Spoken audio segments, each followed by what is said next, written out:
Hey everybody, I'm Tommy. I'm a PG. I'm with Resolute Environmental, and we had a really interesting project that we had to use some advanced remedial investigation, and I'm going to talk about the methods and lessons learned from that study or that event. I'll talk about the background of the project, then I'll go into the remedial investigation approach and the elements, and then the phase 1 and phase 2 of the investigation, and talk about data integration and reporting summary and acknowledge the team. So site background, this is a confidential site. It's a legacy landfill under the Georgia Hazardous Waste Permit Corrective Action with chloroform and other VOCs were the drivers, and they were impacts to groundwater in both the saturated zone and in bedrock. So previous corrective action was place a cap over the landfill and a pump and treat system down gradient to protect a sensitive receptor, which was a creek. And this went on for over 20 years. And the system started failing mechanically. It was just wasting money. It was an interim action, so it really wasn't moving through the program, the corrective action program, very well. So the client sent an open bid out for ideas, and Resolute proposed a permeable reactive barrier funnel and gate system on the downgrading edge of the landfill. And the client liked that idea, but after we won, the Georgia EPD wanted us to do another round of sampling and expanded the constituents, and we found 1,4-dioxane and pesticides, and they were added to the COCs of the site. So that definitely threw a snag in our approach. And though the addition of the 1,4-dioxane and the pesticides, we looked at the data and we had data gaps, and there were unacceptable risks and uncertainties to the idea of our PRB and the approach that we were going to take. So we had to take a step back and do some additional assessment. And by the time these additional COCs were added and we kind of found our legs, we were behind schedule, and we needed to fast track this investigation. So what we did is I put the team together and said, let's talk about the uncertainties. And I wanted to use the triad method from a management standpoint because we wanted to assess the uncertainty and we wanted to fast track it. And this is a good way to, using this triad approach is a good way to do that. This presentation is not going to go into detail on this. What I do want to point out is a key element that really helped. And is this not going to work for me either? It will. Oh, it's dying. Oh, well. Okay. The first thing that was really critical in allowing this to fast track and to be a very successful investigation was getting the team together and asking, what's your problems, what's your uncertainties, what's your risks, what's your questions? And so we developed a set of study questions. It was 16 study questions, and assigned data quality objectives, specific tasks, and technologies that would answer those questions. That was really fundamental. We also, in putting together the planning, we wanted the data to be collaborative, so it all works together, and we wanted near real-time data management and communication. The other couple of important aspects was the data collection. We tried to use real-time measurement technologies. That's a greater density of information. And we set up the real-time measurements can be used as a collaborative manner with other data sets to kind of put it all together in the end. So all of these things need to be considered to begin with if you want a very successful investigation on a very short schedule. So the first phase was the planning, and I assigned study areas for around the landfill. So the concentrations of the landfills, the groundwater.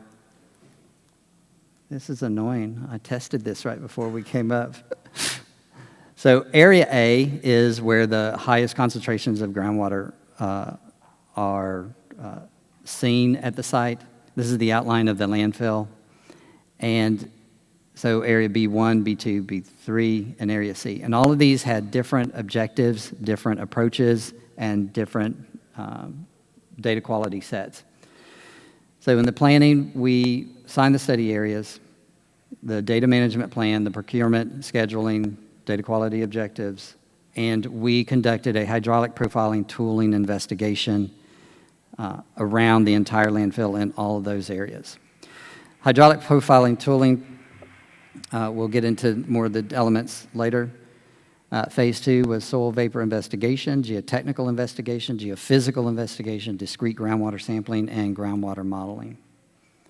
So phase 1, we did the high-resolution site, the hydraulic profile technology. So what this did is provide real-time evaluation of the hydrogeologic variability in the vertical and horizontal surface. This was, one of the questions was to answer, we had to assess the zones of high, low, and representative permeability that's going to drive our phase 2 sampling investigation. So this characterized the subsurface generally with the high and low permeability. The key data that we collected was electrical conductivity and the estimated permeability. So what we learned from this, the lessons learned, HPT is limited in was limited in tight silts and clays for estimating depth to water table and relative hydraulic conductivity and permeability. So at this site, we did have some pretty tight silts and clays, and so we were not able to get all the data that we wanted for hydraulic conductivity and permeability. So that was the lessons learned. It's going to be limited. The HPT depth is limited because it's a direct push rig, and we did have tight and PWR lithologies, so we were not able to go as far as we wanted or as deep as we wanted. We did try using some adjusted heads to go further, but still PWR was pretty thick and tight, so that's limited. This is very technical and sensitive equipment. Delays can be significant in things breaking or just going wrong. It's very technical. There's a lot of wires. There's a lot of stuff. So just have that in the back of your mind that if you're going to push these guys really hard to do a lot of linear feet, just know this is technical equipment that can go wrong, and we ran into several issues. So the cost of this was about $56 per linear feet, including field oversight and the HPT vendor. And the average depth evaluated was approximately 200 linear feet per day, which was higher than normal. Phase 2 investigation was a geophysical survey. So once we got all the HPT data, we were able to assess that, know exactly where we're going to do our borings. The geophysical survey, the objective was to evaluate vertical and horizontal bedrock profile. One of the questions was that we were getting some really weird constituents show up seasonally, up gradient of the landfill, and we really wanted to know what that bedrock profile was to maybe understand some preferential pathways of the groundwater or some of the contaminant migration. We selected the multi-channel analysis of surface waves, the MASW technology. It estimates background effects of groundwater. We also wanted to try to discover some locations of buried material in the landfill. The landfill was so old, the client didn't know where it was buried. They just thought it was buried down to about 15 feet over there and over here. But we wanted to get a better characterization of that, and the MASW technology, you can do a backscatter and find those buried, the buried lab equipment or buried material. And so we were able to get the bedrock profile as well as the backscatter to find the configuration of buried material in the landfill. This technology, it eliminates background effects. This landfill happened to be under a power line, and also some busy background noise. So this technology is good at eliminating background noise and effects, as well as also the background effects of groundwater. This technology it characterizes subsurface by wave technology and corresponding densities, and identifies preferential pathways for the groundwater flow. And it's used to identify subsurface anomalies. So lessons learned on this was the equipment is very heavy, and shipping can easily be upwards of $1,500 for each container. There were 3 containers of this equipment. It is very manually. You can use it to trail behind different applications, but we basically did it old school with a hammer. It was and lugged it around ourselves. We had excess, but still, it can be very expensive to ship. The equipment used is the same for many of the other geophysical technologies from the 1980s, and it may require field repair if rented. So have some tools with you. Shipping delays. This was during the pandemic, so we had some pretty significant shipping issues due to adverse weather and also the pandemic. Average for this MASW investigation was 550 linear feet per day. Much higher coverage can be achieved in open fields, such as switch yards. Background noise is good for this technology. The more background noise you have, the better signature you can get on your readouts. We use manual labor. It is good for up to 50 feet, but you're going to be using a 20-pound sledgehammer, so some of your interns and studs straight out of college will be quite tired. But I do not do a 20-pound sledgehammer anymore. So know that. Ensure equipment functionality, downloading, and operations of software well in advance of the fieldwork and become familiar with those. Ensure technical expertise is utilized for planning and execution. Definitely talk with the vendors and the experts that know about this stuff when you're planning before you go to the field, definitely. The cost is about 17 feet per linear foot. That's the field effort, equipment, analysis, and reporting. Phase 2 investigation, we did soil vapor sampling. The objective of this was to investigate if there is a subsurface vapor plume under the landfill. It was capped. And we were confused that it was capped, but we were still getting a lot of mass coming out of the landfill and weren't sure why. We had a theory. One of the technical team thought that there may be a vapor plume under that cap that was contributing to the groundwater contamination. So we did soil vapor sampling around the landfill, and that turned out to be a key part of our final design. There was a significant vapor plume under there directly above in line with the groundwater. So that became a very surprising and wonderful discovery. So soil vapor implants strategically placed in high permeable zones based on the HPT data. The soil vapor implants range from 4 to 15 feet, and we collected 14 locations around the landfill and analyzed for VOCs by EPA TO15. And I'm going to go over lessons learned here in just a minute. So we also did geotechnical investigation to obtain accurate hydraulic conductivity and porosity data. We wanted to get real data from the lab to confirm what our screening from the HPT was. And we wanted real numbers because we were going to do some groundwater modeling. We collected 12 undisturbed samples with Shelby tubes across the site. The targeted depth and locations were based on project objectives and, again, the HPT investigation that showed us the relative low and high permeable zones in the subsurface. We also did discrete groundwater sampling. The objective was to assess groundwater contaminant flux, vertical extent of contamination in proposed PRB gate area. We did 9 groundwater samples using DPT. We used HDPT tubing, peristaltic pumps, ranging from 20 feet all the way down to 97 feet.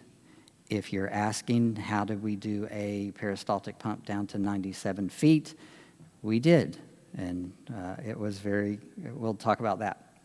We used, because we were going down to 97 feet and groundwater was around 20 feet below the surface, we wanted to take a discrete sample down to, at top of bedrock, which we encountered around 97 feet.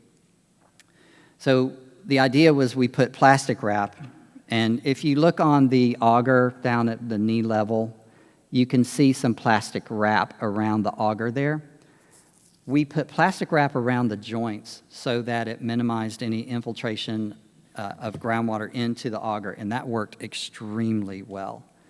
When we got down to 97 feet, we had to, it was very little water there, and so that told us that as we drove down, water wasn't coming into the augers. The location and depths of the samples were selected for the high permeable zones based on the HPT as well. So the lessons learned on the soil vapor was it was very cost efficient, rapid method. It's a rapid method to evaluate potential source areas. This was, I think, the 14 locations done in one day. Relative subsurface porosity can also be inferred from the sampling time, is something you can obtain to evaluate relative porosity. The VOC analysis is typically 3 times the cost of soil and groundwater analysis, so keep that in mind. Ensure capacity and pre-planning with the lab for quick turnaround. If you're trying to fast track your project, make sure you're definitely talking with them, with the lab in advance for the quick turnaround time that they will guarantee it. The geotechnical samples, shipping delays are part of post-pandemic environments. Still, it's not as bad, so keep that in mind. If we were shipping these geotechnical samples, the lab of my choice was in New Mexico, so there can be some shipping delays with that. Shelby tubes can easily bulge in partially weathered rock and cause augers to get stuck in the ground. And so keep that in mind. If you're in PWR, augers can get stuck. The Shelby tubes can bulge. Ensure the geotechnical laboratory can extract the Shelby tube length. So you can do different lengths. You can do 6-inch lengths. You can do 2-foot lengths Shelby tubes. Make sure if you're going to send them 2-foot Shelby tubes, that they have a 2-foot Shelby tube extractor, not a 6-inch extractor. So talk with your lab to make sure they know exactly the length of the Shelby tube you're sending them. In uncertain or suspected variable stratigraphy, it's best to use the longer Shelby tubes. You can get the 4-inch or 6-inch Shelby tubes, but if you're uncertain about those zones or it's highly variable, you might want to go with the 24 to 30 inches so that you can open them up and talk with the lab. They can send you pictures and you can go, no, I want you to take your sample from this location from 12 inches to 14 inches because you'll recognize that's the stratigraphy of the high permeability or whatever you needed. So definitely recommend your lab to open them up and send you pictures so you can be sure of what they are testing when they pull their sample. That's important. We did groundwater modeling. One of the reasons was we were going to put an impermeable funnel and gate. So the last thing I would want to happen would be I put in this impermeable wall and we create a swamp in that landfill or raise the water table and interact with more buried waste, which would increase mass potentially. So a lot of this investigation was to do some groundwater modeling to determine if we put in that funnel and gate system and an impermeable barrier, what's the effect on the groundwater? How far will it rise? And so all of this data was also incorporated into creating the groundwater modeling. And we wanted to also to evaluate if we're going to put an impermeable barrier and funnel all of this groundwater into a gate, what is going to be the change in the velocity? The PRB, the Permeable Reactive Barrier, is about contact time. And so it's only going to be effective with a certain groundwater velocity. If we put in that barrier and it's going to create an unacceptable velocity of groundwater, then the PRB is not going to be effective. So data integration, at the bottom left, you'll see that we have, we've integrated discrete groundwater sampling results. The colors are the different densities from the geophysical investigation. And this is right across the base of the landfill where the PRB is going to be. So you can see the red is darker areas, the green is, the red is dense areas, the green and yellow are less dense. So this was very variable. It also, the discrete groundwater sampling we did is incorporated into that. The hydraulic conductivities from the lab testing we did incorporated into that. And what this revealed is it showed that the contamination only extended from the top of the groundwater table to about 22 feet.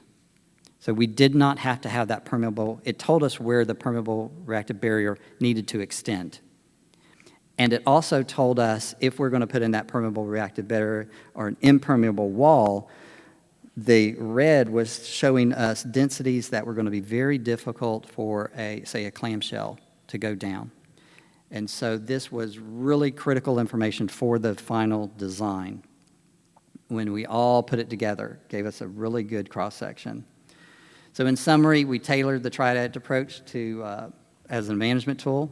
We got the stakeholders together, we developed study questions, we addressed all the uncertainties, and we fast-tracked the program to stay on schedule for the design report. The HPT technology developed sampling scope, and it addresses the uncertainties. We integrated the groundwater sampling, geotechnical, geophysical, soil vapor, all of that we integrated into presentations and an evaluation together. We submitted a 50% remedial design report in less than 8 weeks from the start of all of this field work. And the PRB pilot study implemented and effectively treated contaminants now for 9 months. It's going to be 12 months. Yeah, it's going to be, it's 9 months now. And EPD approved the 50% and the final design for this remediation without any comments whatsoever. Just approved it right off the bat. So they were super happy with it. And the main reason was the geologist and the EPD saw the extent of the investigation and how it was all the data was put together and presented and comprehensive. And in the design, we said, this is the investigation. Here's our uncertainties. Here's the data questions. So from the very beginning, we said, here's the issues that we're going to address. Here's the uncertainties. And this is how we're going to address them. And then the report just systematically answered all of those questions using the appropriate technology and data integration. So, and I think, yeah, and so that was the team that worked. That's the team that worked on getting all of this put together for us. They all did a remarkable job.